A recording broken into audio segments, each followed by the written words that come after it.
தந்தை, மகன், தூய ஆவியின் பெயராலே ஆமேன்.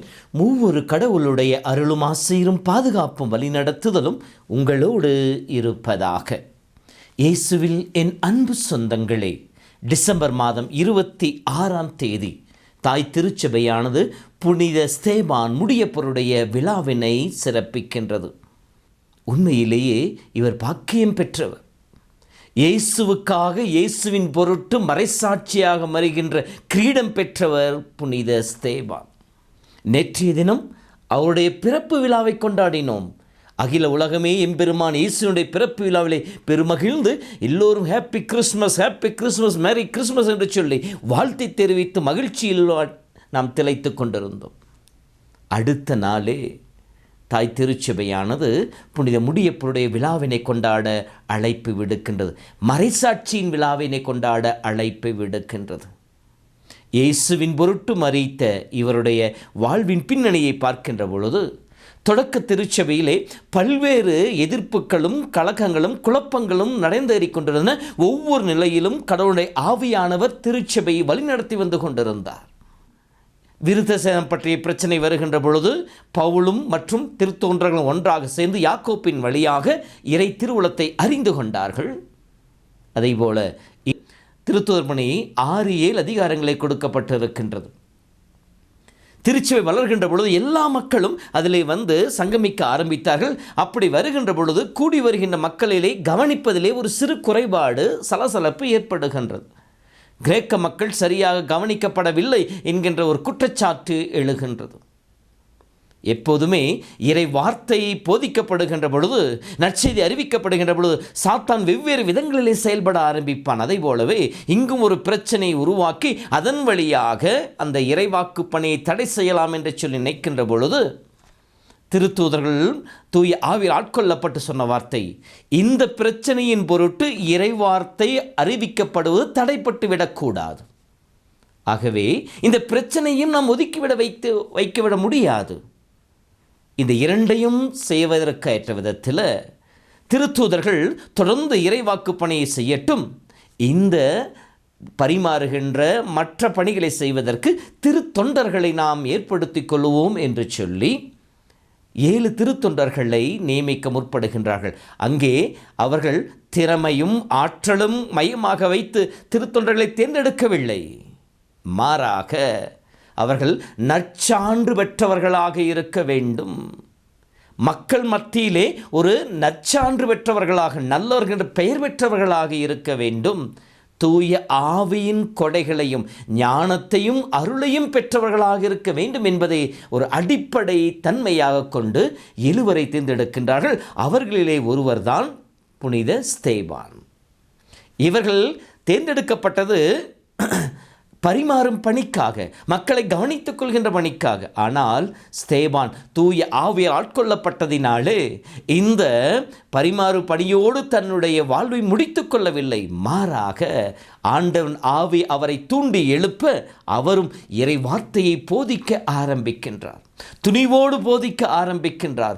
சவால்களை எதிர்கொண்டு போதிக்க ஆரம்பிக்கின்றார். எனவேதான் யூத சங்கத்திற்கு முன்னால் எப்படி பவுல் அவர்களை குற்றம் சாட்டுவாரோ அதே போலவே இவரும் அவர்களை பார்த்து துவக்கம் முதல் கடவுள் படைப்பிலிருந்து இயேசு கிறிஸ்துவனுடைய உயிர்ப்பு வரை நடந்த நிகழ்வு அனைத்தையுமே ஒன்றிணைத்து அங்கே சாடி இறை வார்த்தையை போதிக்கின்றார். இப்படி இறை வார்த்தையை போதித்த ஸ்தேபான் முடியப்பருடைய வாழ்வும் இயேசுவின் வாழ்வின் முடிவும் ஏறக்குறைய ஒத்துப்போவதாக இருக்கின்றது. இத்தகைய அருள் பெற்ற புனித ஸ்தேபானுடைய வாழ்வும் இயேசுவின் வாழ்வும் ஏறக்குறைய ஒத்துப்போவதாக இருக்கின்றது.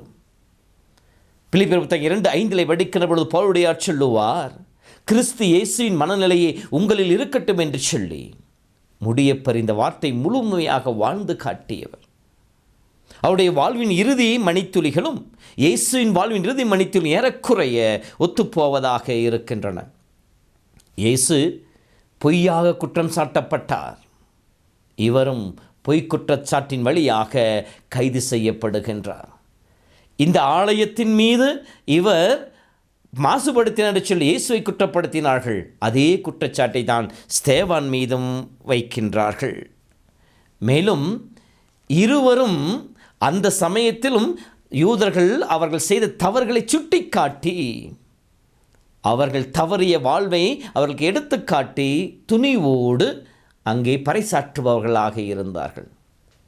இருவருமே தூய ஆவியால் ஆட்கொள்ளப்பட்டவர்களாக இருந்தார்கள். இயேசுவும் ஸ்தேவானும் தூய ஆவியால் வழிநடத்தப்பட்டார்கள். இந்த துன்பத்தின் மத்தியிலே தந்தை நோக்கி இருவரும் ஜெபிப்பவர்களாக இருந்தார்கள். இயேசு, தந்தையே, இவர்கள் செய்த என்னவென்று அறியாமல் செய்கின்ற சொல்லி விண்ணகத்தை நோக்கி பார்த்தார். முடியப்பெறும் தூய ஆவியின் வல்லமை பெற்றவராக வானத்தை உற்று நோக்குகின்ற பொழுது அவர் கடவுளின் மாட்சிமையும் அவருடைய வலப்பக்கத்திலே இயேசு நிற்பதையும் காண்பதை கண்டுகொண்டு அதை அறிவித்தவராக இருந்தார். இருவருமே தன்னை நிந்தித்தவர்களுக்காக ஜெபித்தார்கள்.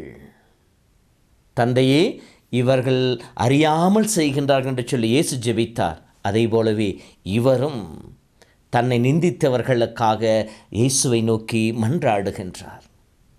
இருவரும் மன்னிப்பை இருந்து மன்றாடினார்கள். இவர்களை மன்னியும் என்று சொல்லி இயேசு கேட்டார். அதே போலவே இவர்கள் பாவத்தை இவர்கள் மேல் சுமத்தாது என்று சொல்லி ஸ்தேவான் இயேசுவை நோக்கி மன்றாடுகின்றார். இருவரும் தன் ஆவியை தந்தையின் கரத்திலே ஒப்படைத்தார்கள். தந்தையே, உன் கையில் என் ஆவி ஒப்படைக்கின்றேன் என்று சொல்லி இயேசு உயிர் விட்டார். அதை போலவே ஸ்தேவானும் என் ஆவியை ஏற்றுக்கொள்ளும் என்று சொல்லி இயேசுவின் கரத்திலே தன் ஆவியை ஒப்படைத்து உயிர் நீத்தார். இப்படி இயேசுவை முழுமையாக வாழ்ந்து காட்டிய, இயேசுவுக்காக தன்னை அர்ப்பணித்த புனிதருடைய விழாவை சிறப்பிக்கின்ற இந்த நாளிலே புனித முடியப்பரை போல் நாமும் இயேசுவுக்கு சான்று பகர அழைக்கப்பட்டிருக்கின்றோம். அப்படின்றால் முடியப்பரிடம் காணப்பட்ட அந்த குணாதிசயங்கள்: 1, நற்சான்று பெற்றவராக இருக்க வேண்டும். தூய ஆவின் வல்லமை பொறிந்தவராக இருக்க வேண்டும்.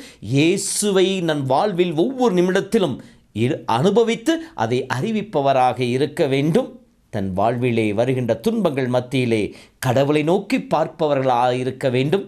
தன் வாழ்வின் எல்லா நிலைகளையும் ஆண்டவர் கையிலே ஒப்படைப்பவராக இருக்க வேண்டும்.